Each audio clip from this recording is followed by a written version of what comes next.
I don't have a gavel, but we'll call the, what is today? The March 23rd, 2023 APC meeting to order. Please join me in the Pledge of Allegiance.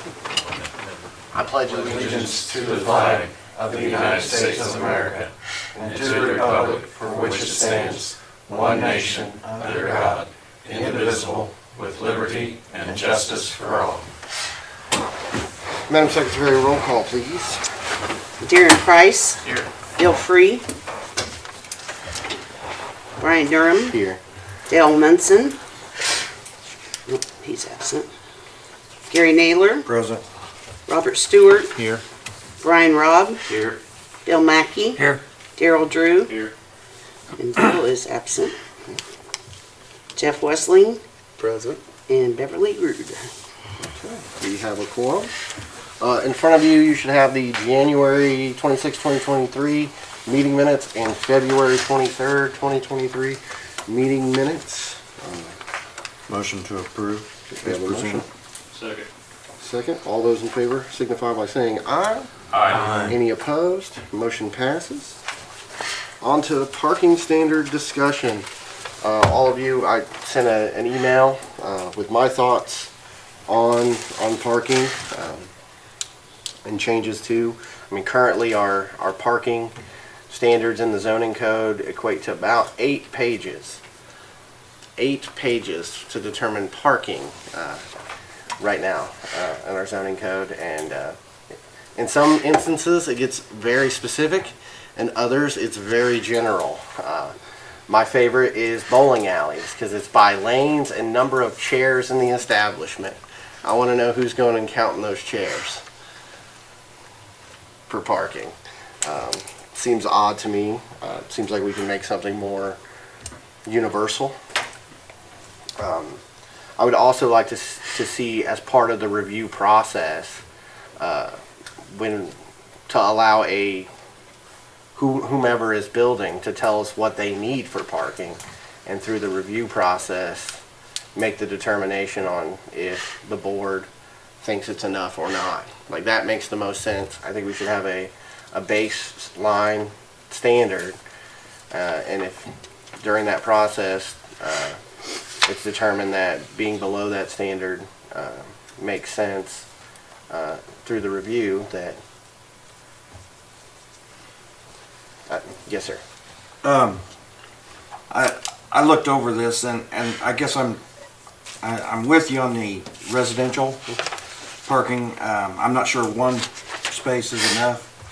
I was thinking more on the lines of 2 spaces. I mean, most single family homes nowadays, minimum of 2 vehicles. Right. I think also we should take into consideration, are the streets, do the streets accommodate on-street parking in the residential areas as well? But I'm still of the opinion on any commercial or retail business that let those businesses come to the review committee and let the review committee and them decide on what they need. I'd just soon leave it a wide open picture. Let the businesses determine how much parking they need. And On residential, Yes, sir. you say 2-car, but we look at 2 cars, 2-car wide drive. But what if you have a 1-car garage? You can put 2 cars. You put one in the garage and one in the driveway. Are you going to require them to have a 2-car wide driveway for a 1-car garage? I mean, I wouldn't. I mean, right now. No. I mean, if you got a garage there Yeah. and you got a 40-foot driveway, you've got. But it's appraisal wise, it's a 1-car. Right. But you can park 2 or 3 cars there. if you only put the requirement on it that you've got to provide 2 parking spaces, for instance, This is the garage includes off one, street. and I don't care if you park it on the roof. well, maybe we can do that too. That's Yeah, I I mean, an idea. I would say that right now the current standard for single family is 2 off-street parking spaces are required. But does that include, like, again, the garage and the driveway? Because you have Yeah, I one mean, car it would be garage. any off-street parking. Off-street. Yeah. Off Provided street, as long as you can put 2 cars there, park them. Okay. I think. I don't Yeah, that's think we should get currently what into it- telling you how wide your driveway should be. I don't need to have a 24-foot wide driveway for a 12-foot garage. Yeah, Right, yeah. yeah, that's what, yeah. Just park one behind. There you go. Yeah, I don't think we should get into telling No. people how As to long build as their they can hold 2 driveways. cars. I mean, I've seen in the bigger cities where they've got the stacked garages where you can put 2 cars in the garage on top of each other. Yeah. You know, if that's what you want to do for your off-street parking, and, you know, I think we should let them build their driveways the way they want. Right. No, absolutely. I just don't. But I thought about that since last month. We talked about it, and I guess that's my compromise. No, I. With what I'm thinking, I just, if we can get by with this much for parking laws, Right, I'd just soon do it with a half There's- page. Yeah, and there's other things within our parking regs that like how long a parking stall has to be based on the angle of the parking. Like if you have angled parking versus straight parking versus 90-degree parking, like that takes up a Now, chunk. I would ask Jeff, can we put teeth in our review committee to make determinations of, yes, this is okay, or no, this is not okay in that process, or would they have to, that review committee have to bring it back to the full board for approval? Well, what's the consequence if you did nothing? I'm confused with what you're asking. Are you saying, If we put the power, can we put the power into the review committee to make that final decision on parking needs for a Yes. commercial? That Yes. is what I'm asking. yeah, that's like putting it's the same thing as putting the power in the director to do Okay, things. okay. All right. Yeah, I mean, if we can. But why would a person build a business and not allow himself for enough parking for his clients? That's That's the point. That's the or, point. Right, right now, we have overkill. Yeah, it's That's because why, it's overkill. that's yeah. why the Dollar General people have come here every time to ask for parking variance, is because. Right. We what require a lot require, more they than need it Well, yeah, twice the businesses size. do. It's like dollar, based on the square footage of a Dollar General, on our standards, they need like 84 parking spots. That's they crazy. Yeah, and they ask for Like they 38. don't park there all day long. Yep, and they ask for 38. So really, it's a way of eliminating unnecessary I concrete, think less government's better. Just make, unnecessary asphalt. Like a building like Walmart, for instance, it's about 100,000 square feet. So you're talking like 800 parking spots were required. They would have had to have came and asked for a variance on that because there aren't 800 parking spots there. No. That just adds They a don't whole need bunch of 800 asphalt for except on no Friday nights. for no reason. Like Well, in I'm in today's- agreement, we don't need that much asphalt. Today's corporate world, they do their own studies. Yeah. They know how many parking Yeah. spaces they need for their particular business. Mm-hmm. I mean, just like school knows how many parking spaces they need for their daily needs. They know more than we do. Yeah, yeah. You gotta allow them to, and if it sounds unreasonable, I mean, I think our review committee can say, you know, the idea is not to create traffic hazards, right? Yeah, Or yeah. potential overflow onto street parking in areas where, Or a burden on the business. or other businesses in the area, yeah. Or residences in a business area, so they move to. That was my biggest concern, whether we could give the review committee the power to say, no, that's not gonna work. That's way too few parking spaces for that particular business.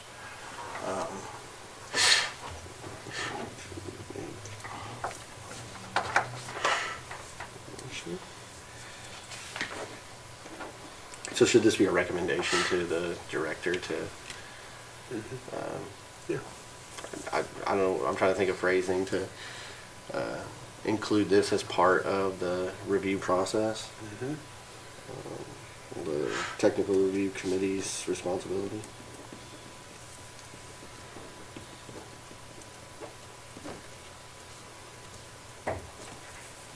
I guess I'd like to see all three of those, the single family, the multifamily, less than 4 units and greater than 4 units have 2 vehicles. Okay. I think that's pretty well standard nowadays. Then what about multifamily more than 4 units?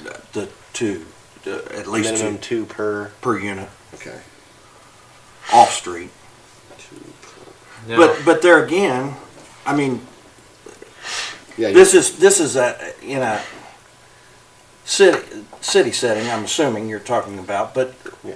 when you go to a subdivision, then you're gonna be talking about, it's gonna be under the review committee in the subdivision ordinance.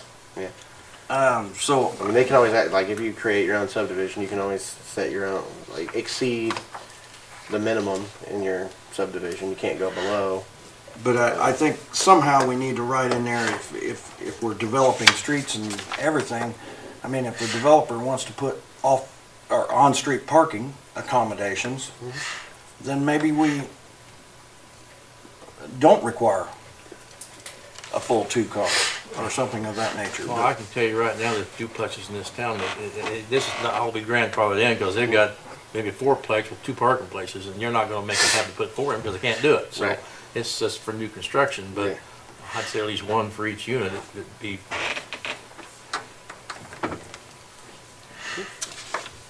So I would take a motion to recommend to the director to make this part of the technical review committee responsibility and to develop the language so we can have it.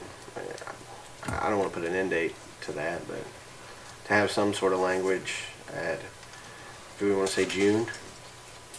I mean, I think that gives us plenty of time. I mean, that's, So, it's March now, give us till June to have language for the, I would And entertain a that. public hearing in July or for June meeting? Public hearing for June meeting. I mean, it'd probably be for a July meeting. I mean, if we want to say June, I mean, if you want to make the motion to make it to be ready for, Well, I would make a motion that we, hearing. I'll set up the residential with at least 2 cars, off-street parking language, and that all commercial, retail, and industrial properties, parking be established through the recommendations of the owners and decided upon by the review committee. I would second that. let's do it in a second. And have that ready for a public hearing for June. Okay. Any further discussion? Okay. All those in favor signify by saying aye. Aye. Any opposed? Motion passes. We'll move forward on moving that towards the technical review committee's responsibilities. The other thing in going on to number 5 in the zoning code amendments are reusing the reuse of lots that are currently non-conforming. So lots that are smaller than 60 by 118 3/4. That would be the minimum 7,000 square foot lot. Throughout, particularly in the city of Connersville, there are a lot of lots that are smaller than 60 feet wide. That's just looking at the GIS. And Bill, how many lots do you see that are smaller than? Oh, there's quite a few. Yeah. than But 60? as long as they can, Mike's thing is as long as they can stay 5 feet off the sidelines Yeah, and they've got water and sewer. yeah. Yeah, the front or the side setbacks and. So even though, and I think this is correct on what I'm saying, even though they can build a structure on there to meet our minimum square footage, due to lot size requirements, they still can't build. Am I saying that correctly? Yeah. So if we just do away with our lot size requirement and keep our setbacks, as Bill's talking about, we can keep everything else the same, and they just need to build up if the lot's not big enough to build out. Yep. Yeah. So basically, we could just take out the minimum lot size requirement. Period. I mean, that would also change, like, if you wanted any future development. So the idea is to currently existing, But I guess what I'm saying, if you put a requirement on the size of the building and you leave your setbacks in place, what matter does it make how big or small the lot is? If you can meet those setbacks. If you meet the setbacks, if you can meet septic or sewer right? and central water requirements, what matter does it make whether it's new construction, new lots, or existing lots? Okay, but then if you've got a rather small lot and you've got homes on both sides, how close are you gonna let them build to those homes too? Right now, that's 5 feet. It's 5 feet. 5 feet between houses. I mean, the Would be setbacks 10 are already because the there. 5 foot on each setback line, be 10 feet. Yeah. But if somebody's got houses built that close together, they're not gonna sell too many. Yeah. Right, yeah, They absolutely. build a new construction, I mean. This is on Western Avenue or something. I You know, guess. the old stuff, I mean, there's some of those are, Really close together. but I in big mean, news, is there really any reason to worry about lot size? Not really. Not when you have a. If you minimum- have a minimum square footage and you minimum already setback. have your setbacks in place, And then coverage, like you're Yeah. limited on your lot coverage anyway, so. I mean, I'm not, I'd have to look to see if there are lots that it would be in addition to the, like if the lot is big enough to build on, but also has, I'm trying to remember where I was going with that. For Minimum the square footage requirements. yeah, so when you have a lot that, say you have a lot that there's currently a house on, and that house may or may not be dilapidated, and somebody wants to tear it down, but that particular lot is not big enough for a minimum dwelling size based on lot coverage, but there's already a house there. You're gonna tell somebody that they can't rebuild on something that already existed, like, you know what I mean? Like if there's already a house on would it. that be a special exception? Yeah, where it burns Or a down, then variance? you can build it back on the foundation if it burns down. Now, where you tear it down, I don't know. We'll stand with I that. mean, would that go through BZA for a variance? Yeah. Jeff, that may be a question for you. Yes. Okay, so we could still, I mean, they could still do that then. But I'm, there again, this is another one that I just soon get rid of language rather than recreate language.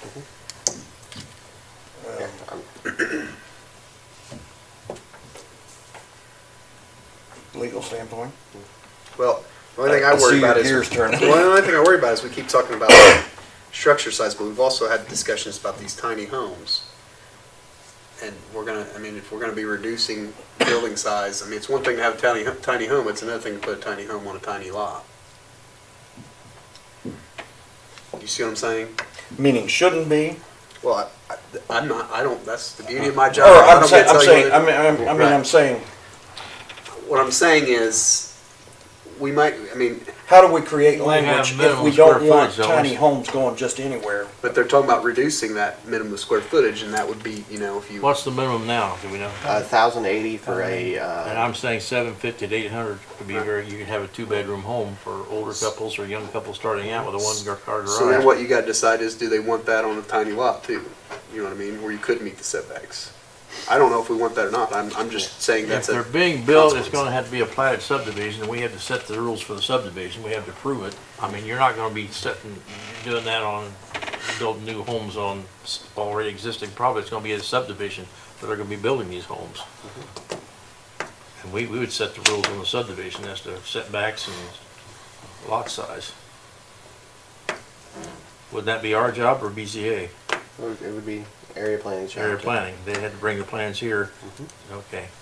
But when we're talking about the tiny homes, can we establish groundwork or legal, from a legal standpoint, to tell where those tiny homes can be put and where they can't? We do house trailers. Not really. not really, I mean, Not even house trailers. So the minimum square footage is what prohibits a trailer from being somewhere. If you have a trailer that is 1,080 square feet, unless it's in a subdivision that has a more exorbitant standard, you cannot prevent a single wide trailer from being in that. That is a federal law.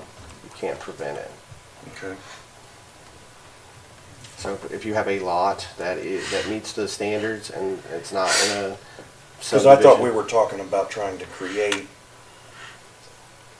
tiny home subdivisions, or so to speak, villages. Let's don't say tiny home, let's say affordable housing. That sounds so much better. Well, There's affordable housing everywhere. I think you've got two different discussions. Yeah, Just go right. get it. There's two different Yeah, right. discussions there. I mean, So there is like the tiny home, like the micro unit, less than 400 square foot, like you would see it in like a. Well, a perfect example is down by Ainsley's across the street there. All those houses there, those are the micro units. They're right at 400 square foot. Condominiums. No, on the other side. So you have the condos, Kent's Harbor, but on the other side of the street, they're all about 400 square feet. Brookville Lake Resort. Yeah. Oh, yeah, you got those, and Those are they tiny pay homes. big bucks for those things too. Good Yeah, they Lord. do. but they remain on wheels. Yeah. I mean, But they can be built on foundation. Yeah. Yeah. Because the people own the lots, they buy them, it's not rental. Yeah. They got water and sewer for that whole. Yeah. they do. For at least the next 100 years or 96 years. 420 square feet for 120,000 work. Yeah. And it's something to consider. I mean, there is a request from people to be able to have smaller dwellings. There are people who want to be able to buy a piece of land out in the country and put a cabin on it for themselves. And right now, you can't do that. It's 1,080 square feet or 720 square foot if it's a two-story house. There is no requirement for the second story to be the same square footage, but the base at 720.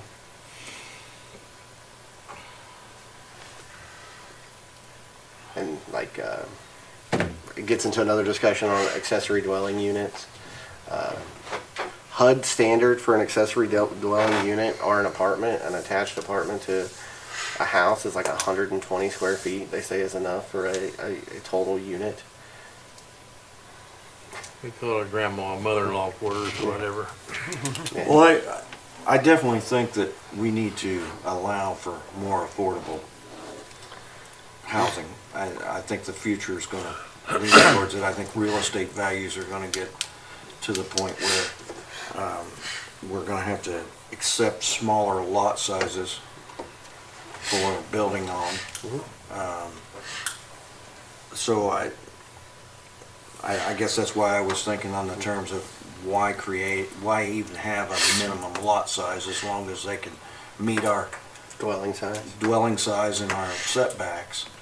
And Well, that- as we address the dwelling size, then maybe we do something different, but And part of that discussion comes into the lot coverage, right? So I If think we it's don't, we'll be trying to figure out what 30%. tent size we should have. it's the max. my only concern, and I've talked to some of the contractors that are concerned, if we lower our standard, that we might see less quality building going on as well. And so that's where I'm concerned about lowering our, I understand, but where you get subdivisions with 2 or 3 builders, and I can tell you there's a big difference in quality there too. yes, I agree. Yeah, I mean, you got 18-inch studs and one guy has 12 going, yeah, right. No, I know part of the city's comprehensive plan is about the reuse of lots within the city and finding a practical way. If somebody were to want to build a house on a vacant lot in the city, to make it so that they can do it. I think that's the main goal.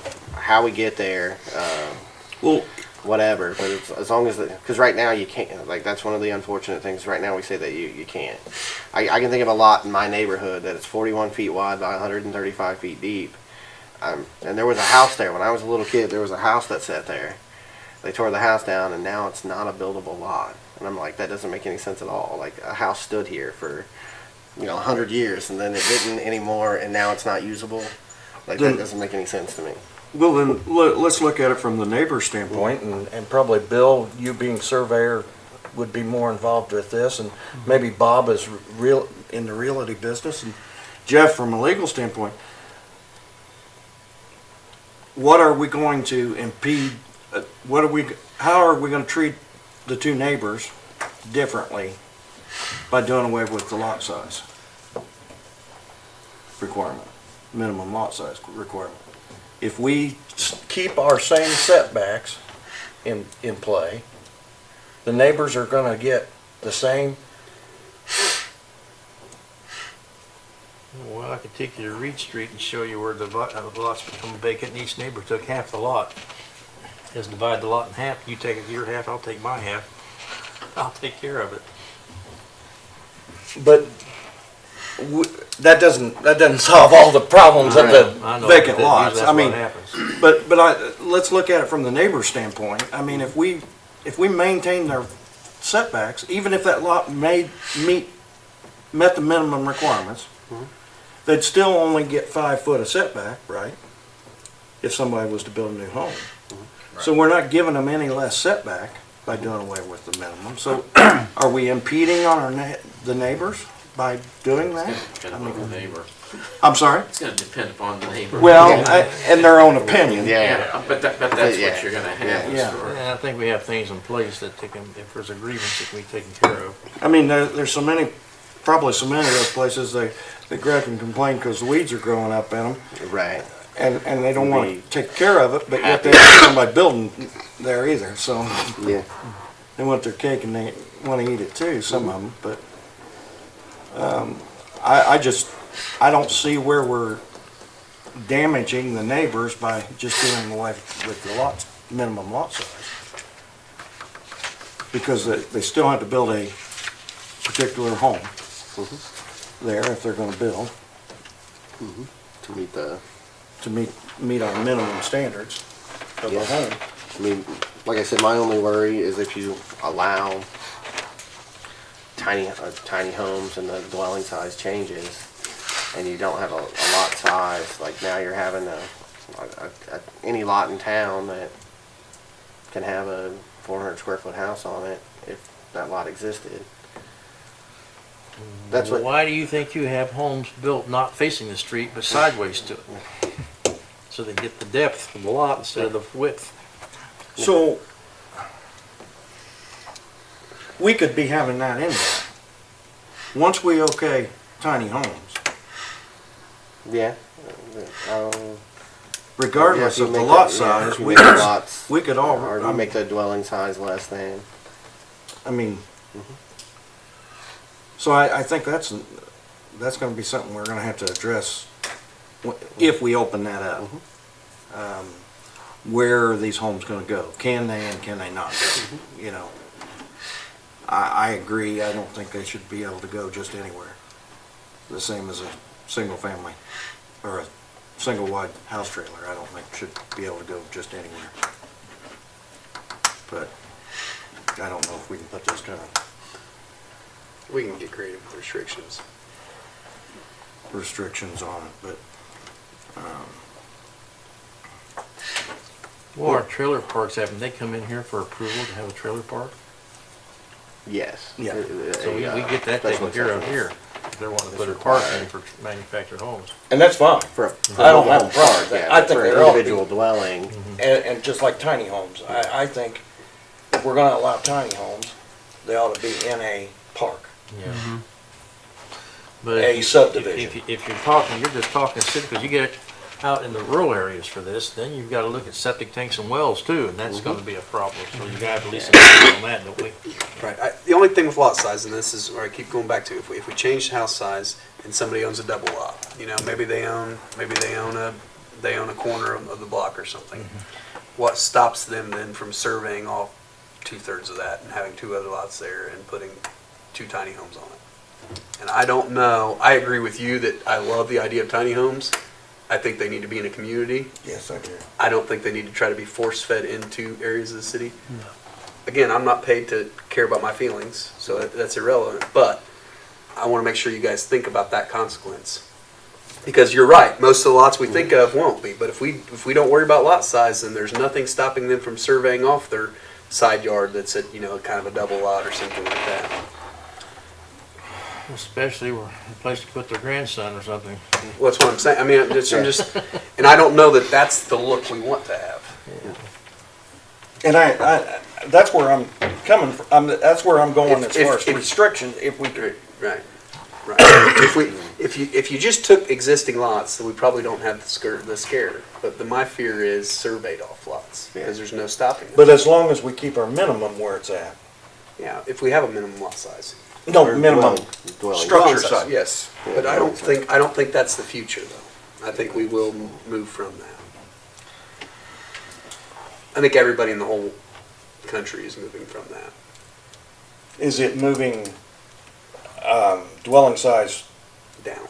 down, period? Or is it, okay, if it's this type of a structure, then we can go 1,080 square feet. If it's a tiny home on wheels, then it's this size structure. Well, Or that gets, can we there's- classify those? there's some restrictions on kind of choosing what kind of house they can have and what kind of lot Yes, they can have. that's- So, Brian's alluded to some of that. There's a reason there was the 1,080 that was put in place to stop. Yes, Essentially, for yeah. all that was put in place to stop mobile homes from being throughout the town. Yes, So 100% what that was for, or throughout the county. throughout the county. Right?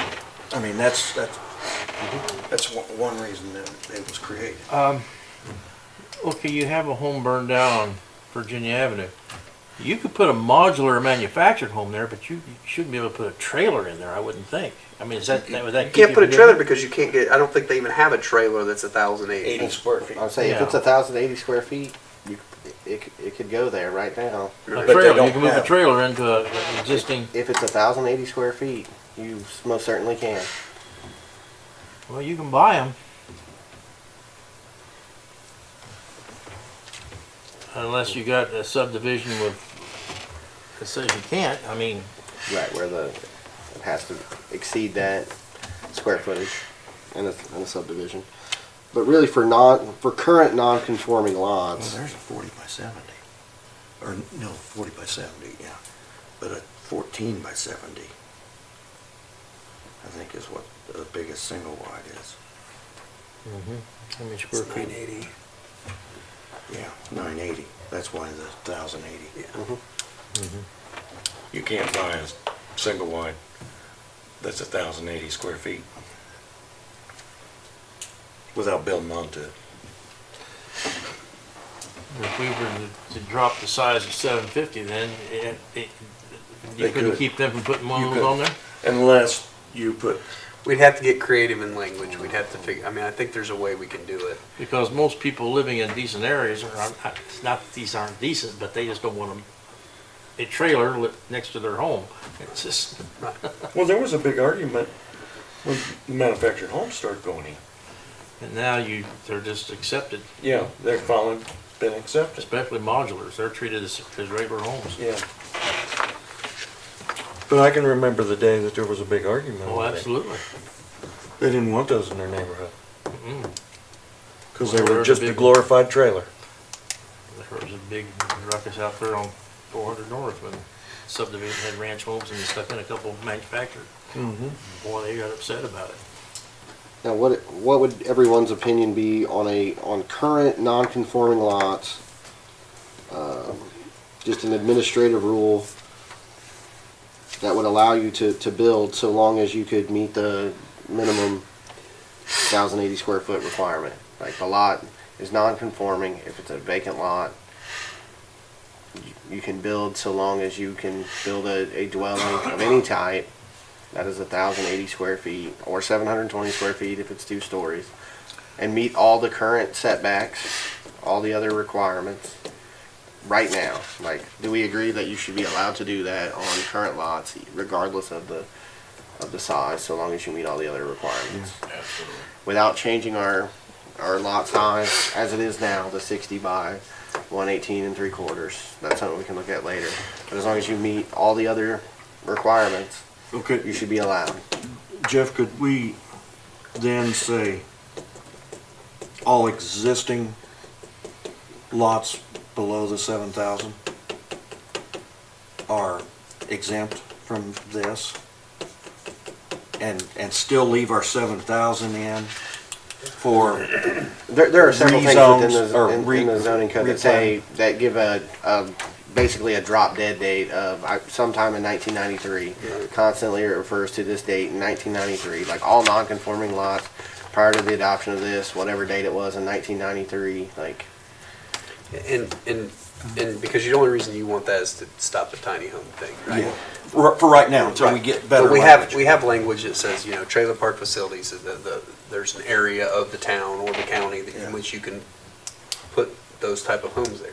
We could also, that's how we could take care of tiny homes, if that's your guys' pleasure, to just say, instead of that being countywide, citywide, that's a subdivision, that's a certain It has to be area, approved here. yeah, that has to be, and that's set up for those type of Yeah. residences. Okay. Which it sounds like everybody almost is kind of in unison that we like the tiny home idea, whatever you want to call it, but we Affordable also, housing. affordable housing, but we also like it in a neighborhood as opposed to just being scattered throughout. And we're not gonna tell them how many pets they can have, or anything like that, are we? And we're not gonna even mention chickens. No, well, not chickens, I noticed that they're all together now. Please don't. Roosters are. So Jeff, let me ask you, with a change to an administrative rule like that, we'd still have to go to city council and county council for their approval on, you know, current non-conforming lots. Being able to be issued a building permit, Is there, so long as they met all the other requirements the, currently in the code. Sure. Brian, the city put this in their comprehensive plan that this was important to them. Do they have any type of an estimate of if this is fixed, of how many of those lots are gonna be built on in the next 5 years? Or, you know, Not as far as No. I'm aware of, but okay. I didn't know whether you had some kind of idea. Hope, yeah, a lot of Okay. it's hope that, wishful thinking. or at least provide the opportunity to Yeah, build right, on it. yeah. Without It having was to to do jump through a lot something of with, hoops. to figure out to do something with it. you know, Okay. you know. Because, I mean, you could ask for a variance, right? Like, you can always ask for, but, Could have now, yeah, you Under could the- now. yeah, But right. again, more red tape, and if, if we I can mean, cut out that. yeah, red if something's tape. gonna take a lot, you know, I'm gonna have to come to potentially multiple meetings just to, whereas if I choose a lot that elsewhere to build my houses, I can do it Then- without the red tape. I can't imagine there being, you know, thousands and Yeah, thousands of these lots. Yeah. So how difficult would it be for either Bill's office or city mayor's office or whatever, once we get this modified, to maybe send out some type of a informational letter to these property owners to let them know that, hey, you now can build without variances? I think the other part of it too is not necessarily a vacant lot right now, but if you have a dilapidated property and you want to, you know, raise the property and build new, that If it right, does, yeah, right now you couldn't do it, but Yeah. if we change it so that maybe you we can can. encourage some of these Yeah, owners so- by sending them a personal letter of some sort, or that a property that probably needs to come down. either through the mayor's office or Bill's office one, maybe?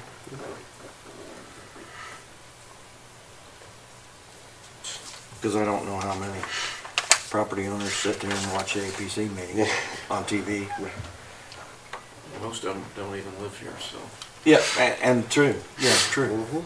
That's the biggest problem we have with the whole thing, is that most of Yeah. the people do not live here. Yeah, They're, and hard to find. Yeah. And hard to find, and it's, Nick that's, and I, Yeah, Nick you and I know talk to that each other better, regularly right. about hard to find people.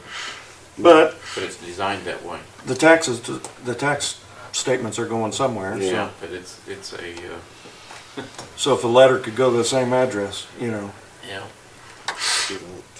or maybe we ask the treasurer to put The them in attempt the can be made, so. tax statements or something. I mean, we have to promote it, Yeah, If- I'm saying you can attempt to do the. yeah, somehow, some way. whether it falls on deaf ears or not, so. And there again, if the word gets out good, maybe there's some local investors that might attempt to buy those lots and build So I think this would be spec for- homes and whatnot. Yeah, for all non-conforming lots, to allow somebody to rebuild, so long as it meets all other current standards, in R1, R2, and R3.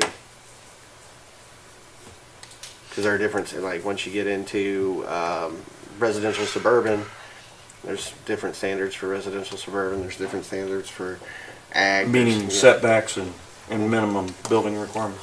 They've got their own requirements. Yeah. So like a residential suburban lot is like 1,280. I forget how many square feet, but it's more than. Well, I think as long as we don't impede on the neighboring properties, I think they should be able to build on those non-conforming lots. And then, Either that or the neighbors buy it, they Yeah. come up, they have the opportunity to buy it or do something with it. Yeah. If they don't, then that's too Yeah. bad. Yeah. so Jeff, it's not really a change to the zoning code. I mean, it's more of a administrative standard for non-conforming lots. So how do we word this? You don't, I think it's a change to the zoning code. You don't? I do. Yeah, I think You see what I'm saying? Yeah. I think we have to change the ordinance. I don't think we can just give him discretion to, Yeah, I think I agree. I think I'm not saying, I mean, 10 minutes, aren't we? I get where your angle's at, but I think I would feel more comfortable if it was actually part of the ordinance. Okay. So it would have to go through a public hearing as well.